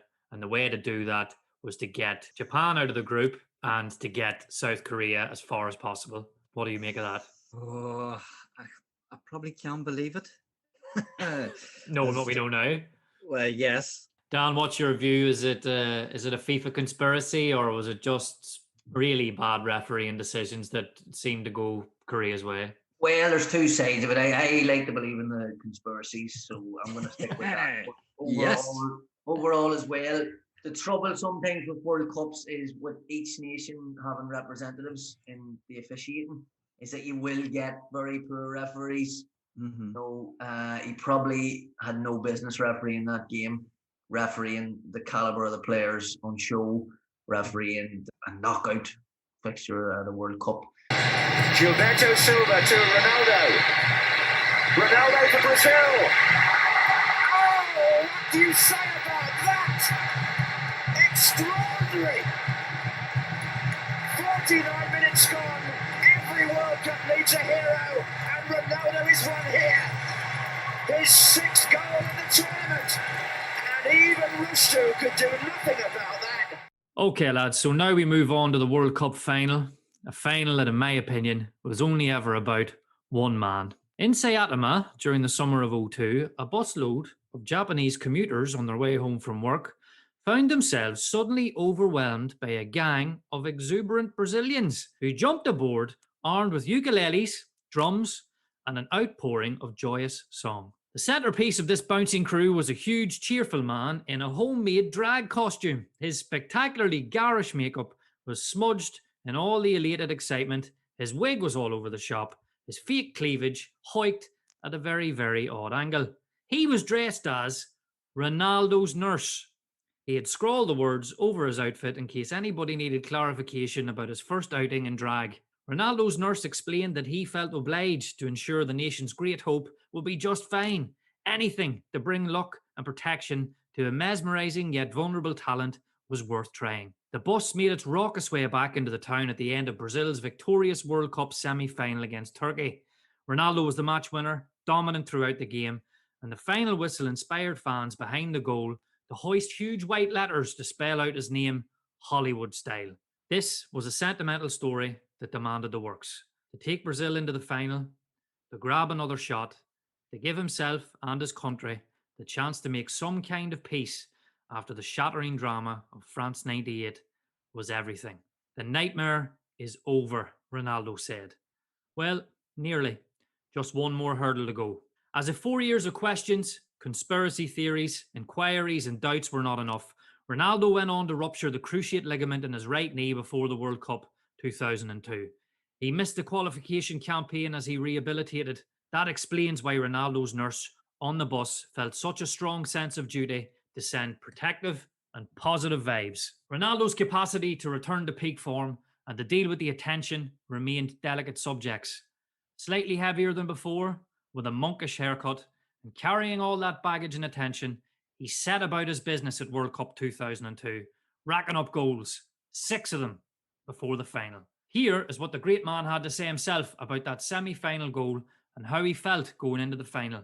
I had a small muscular injury in my right thigh, and that's probably the reason why I scored the winning goal with a toe poke. I was in pain and didn't feel my muscles could cope with me hitting the ball hard with the laces or the inside of my foot. When you do a toe poke, the power comes more from the hips, so I could spur my thigh a little by kicking the ball in this way. This kind of technique is used in futsal, which I played a lot during my childhood. In the moments after the final whistle, when we'd secured our spot in the final, I felt a mixture of joy and relief, but soon after, I was hit by a feeling of insecurity because of everything that had happened in the hours before the final 4 years earlier. Suddenly, Everything that happened in that hotel room in France came flooding back. On that occasion, I decided to get some rest after our team lunch. The last thing I remember is getting into bed. That's when I suffered the convulsions that ended up affecting pretty much every member of the team before the France game. This time around, because of those bad memories, I was actually afraid of going to sleep after our team lunch on the day of the final. I purposely avoided it and didn't get any rest at all. I tried to find some of my teammates to talk to, but everyone was in the habit of getting some sleep after lunch, especially before a big game. Eventually, I discovered that our substitute goalkeeper, Dida, was awake, and we ended up chatting for an hour or so. He was really kind to me. He distracted me because he knew every time I thought back to the 98 final, I would remember the convulsions, and the idea of that happening again was my biggest fear. The final pitched Brazil against Germany. It was an odd quirk that the two most successful nations in the competition's history at that point, Brazil had 4 wins to Germany's 3, had never met before at a World Cup. Here they were, eyeball to eyeball in the final. The thrills of the 3 R's versus the defiance of Oliver Kahn, who had fetched the ball out of his net only once en route to the final. The final would belong to one man. Ronaldo was 1v1 against Kahn 3 times in the first half, but found no way through. Momentum swung in the second half with a pair of clinical finishes to take his tournament total to 8. With that came the Golden Boot, the World Cup trophy, and redemption. At the end of it, all the tears flowed. R9 spoke about after that game quite recently. In that moment, I felt complete. I hadn't just won the World Cup, I'd also won a battle with my body that lasted more than 2 years. That was the biggest victory of my career and of my life. Numerous great players have never won a World Cup. Ronaldo was in the squad for 3 consecutive finals, but had to bide his time to make the moment his own. The best things do not always come to those who wait, but for the Brazilian Ronaldo, the original Ronaldo, and some might argue the greater, it was worth waiting for. This was the true story of redemption, a story that started at France 98 and finished at World Cup 2002. What were your feelings after Ronaldo finally did it? Oh, absolutely delighted for him. I think any football fan worth their salt would have felt the same way. I remember watching the first group game against Turkey where they won 2-1, and there was still doubts about his fitness even going in, and he scores a cracking equaliser, ball whipped in, he just throws himself at it, you know, brave as a lion. And from there on, he was on a mission. Probably from the quarterfinals on, when they beat England, and although he didn't score that day, there was only going to be one country winning this World Cup, and that scene at the end where he's hoisted up, you know, and the flags around him and the players around him, and it's magnificent. He was a joy to watch. Played with a smile on his face, Ronaldo, and what a player. Brazil in the end 2-0 suggests quite a comfortable sort of victory in the final, but Germany made them work for it. They did indeed. I think Germany give a great account of themselves. Very unlucky not to score. We talk about the finesse and the attacking options Brazil had, but they were able to stand strong that day. The experience of Lucio and Cafu at the back as well too, not Roque Jr. As Germany did have a go with them, but as Dano said, it was just their name was on the trophy. Just so happy that he this was his World Cup. He deserved it. He really, really deserved it. And what did you make of his haircut? Brutal. You weren't thinking of getting it, no? No, well, the only thing I can think of is that electricity got cut out of the hotel midway through a head shave. And he just kept it? And he just thought, I'm going with it. Can's going to spill one for me here. Maybe Oliver Kahn was too busy looking at his hair. Who cut his hair? I think they flew a young Brazilian barber over by the name of Bebeto. Either that or it was Edmundo's pet monkey. You know what? Ronaldo's actually come out and apologised about that haircut, because obviously millions of Brazilian children then ended up having the same haircut. He was apologising to all the mothers, wasn't he? for their kids looking for that haircut. I think did a young Mush Elliott have that haircut? I think he still has it now. Says the two boys who got their hair streaked at the exact same time. Yeah. We did, and I was allowed to keep mine. Dan wasn't. I wasn't, no, because I had a Thomas Kushak head, but quickly told to go and sort myself out. So now we're going to pick our team of the tournament. Lads, who have we went with in net? Yes, it's Oliver Kahn. The angry German kept 5 clean sheets on the build-up to the final. The only man to put the ball past him was Roy Keane in injury time, and he was fuming. He's our number one. At right back, I went with Cafu. It was his 3rd World Cup final. He'd won 2. He'd set the benchmark for right backs across the world. Alex Ferguson claimed that he must have had 2 hearts. And this is the best bit of the whole final for me. At the very end, he wrote "Regina, I love you" on his shirt as he lifted the trophy for the 2nd time, paying tribute to his wife, who he had known since he was 2 years of age. What a man. Magical. Nice touch. Who's at centre half? And I'm going another Brazilian, and it's Lucio. Who's his centre half partner? It's Sol Campbell, the soul man. Even despite England's defeat in the quarterfinal against Brazil, he was the best defender on the pitch. He wasn't at fault for any of their goals. He was superb against the RGs in the group stage, and he's in there beside Lucio. Who the hell is going to get past these 2 men? At left back, I've went for another Brazilian. It's Roberto Carlos. Solid tournament. He had 1 assist. He probably had a wee bit more defensive work to do than usual, but he did do it well, and he was man of the match against China. Who have we went with at right midfield, Dan? Yes, at right midfield, I've went for a box of batteries. It's Park Ji-sung, who had a brilliant tournament for South Korea, helping them get to the semi-final. He played right midfield for them in a 3-4-3, which is an energy zapper of a position to play. He was outstanding all the way through. He wore the 21 shirt for South Korea, and he would get his big move then, the PSV Eindhoven. Who is tucked in beside him at centre midfield, Mush? It's Michael Ballack. Yes, the big German centre midfielder who could do everything and was vital in the knockout stages. He scored their winning goal in the quarter-final and the semi-final, but unfortunately he received the booking and missed the final. Now, whether or not he would have made a difference because he has that awful record doing a bit of a Jimmy White and choking in finals, don't think it's his fault, but the teams he's involved in. But Ballack's in there to keep Park right. And beside Ballack is Nicholas Butt, one of the 2 ginger ninjas. He was brought in as the replacement for Steven Gerrard, but he was more than a replacement. He was England's midfield anchor, and he was Pele's player of the tournament. He was immense throughout. Probably did tire a wee bit in that Brazil game, but against Argentina, he was immense and more than deserving of making it into the team of the tournament. Who's on the left wing? On the left wing, it's Yildiray Bastürk. Yes, the little crafty Turk slots in the left midfield. He also had a wonderful season for Bayer Leverkusen in Germany and followed that up, much like Lucio, in an outstanding World Cup performance for his country, helping Turkey reach the semi-finals. And who is up front, Mush? Ronaldo, no question, no brainer. It's R9. And he is joined up top by the German powerhouse, Klose. He was probably overshadowed by R9 at this tournament, but he still won the silver boot with 5 goals and got 2 man of the matches as well. So he is deserving of a place up front. No Oliver Bierhoff, but Klose goes in instead. Who is going to manage this team of Galacticos? There's only one man who can manage this mad outfit, and it's Big Phil Scolari, the Brazil manager who led Brazil to the trophy. It's very hard to avoid the manager who eventually wins the competition.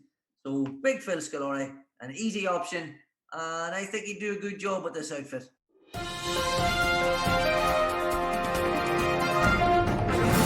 It was a very, very, very busy summer after World Cup 2002 as managers tried to grab those players who were stars during the summer. Some players got transfers just because they had one good game, others because they really deserved it. We look back now at the best and worst transfers after World Cup 2002. Dan, who makes your top 5 best transfers? And at 5, it's Roy Keane. Yes, the Irish striker who lit up the World Cup, moved from Leeds United to Tottenham Hotspurs on deadline day for £7 million. What a bargain and a great bit of business, not only by Tottenham, but by previous life manager Glenn Hoddle. In at number 4, it's Michael Ballack, who moved from Bayer Leverkusen to Bayern Munich for £6 million. The big German turned down Real Madrid to stay in his homeland and go and conquer Germany with the Giants. In at number 3, and it's Rio Ferdinand. Yes, the sale goes on at Leeds United as Rio Ferdinand moved to Old Trafford and joined Manchester United for a world record for a centre-back at the time of £30 million. What a transfer this was at the time. Such hatred and a great story behind it of the Leeds collapse. And in at number 2, it's the player of the tournament. It's R9 Ronaldo, who left Inter Milan for Real Madrid in a deal total worth £45 million, including add-ons. And what a bit of business this was again from Real Madrid, adding to Zinedine Zidane, adding to Luis Figo. Ronaldo was the third Galactico in through the doors. And my number 1 best bit of business from the 2002 summer is Alessandro Nesta, who moved from Lazio to AC Milan for £28 million. Lazio were in disarray at the time. They had got themselves into debt and they had to sell off their skipper, who actually didn't want to leave. He would turn down Juventus, Inter and Real Madrid to join AC Milan. And Nesta's just cool, isn't he? What a defender. Yeah.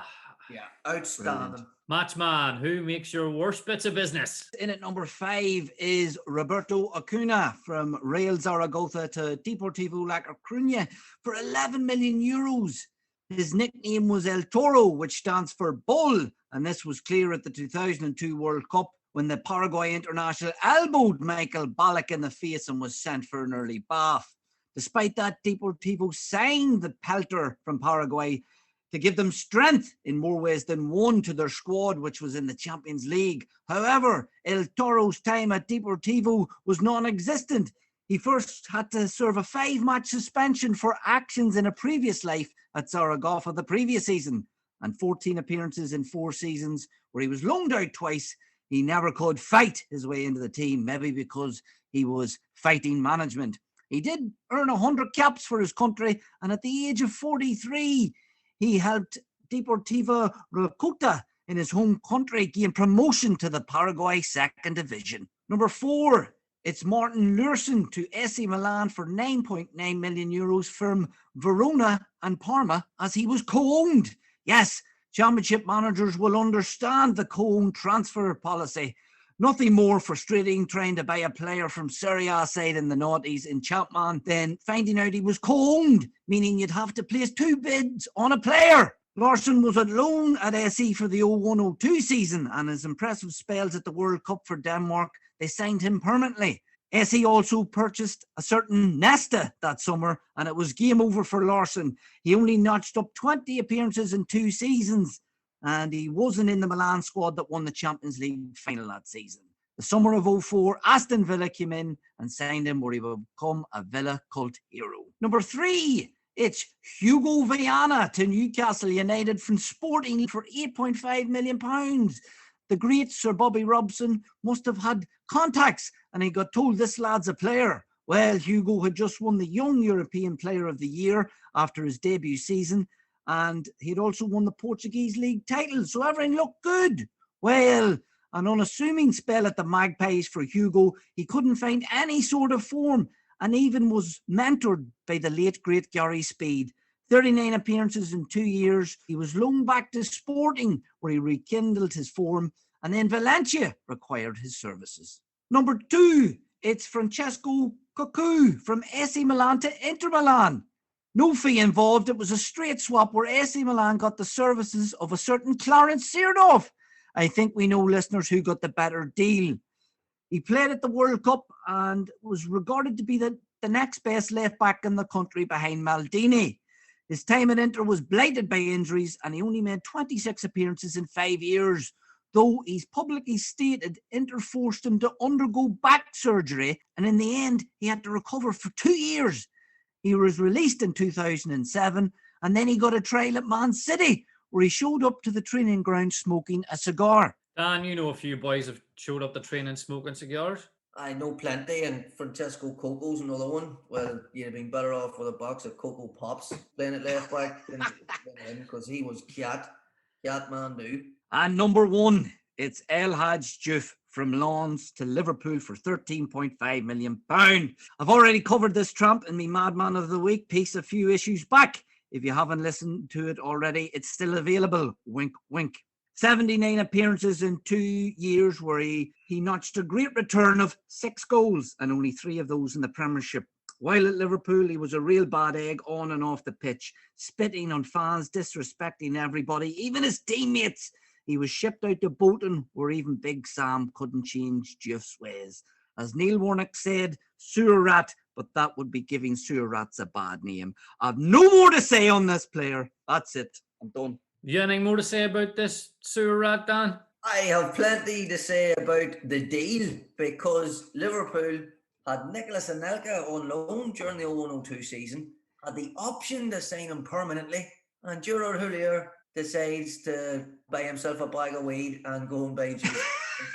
It's a baffling decision. I hope it comes up again, because I don't know what football someone's watching where they think that Diouf is somehow better than Anelka. Is this one of these ones where it's like people are just getting carried away with the World Cup? Oh, without a doubt. Yeah. And we've seen it before. Euro 96, Sir Alex Ferguson, for example, thinking Karl Poborski's Chris George Waddle, Best. but, the next Georgie Best. So it can happen. I think managers and scouts get very excited over maybe a couple of good performances at a big tournament.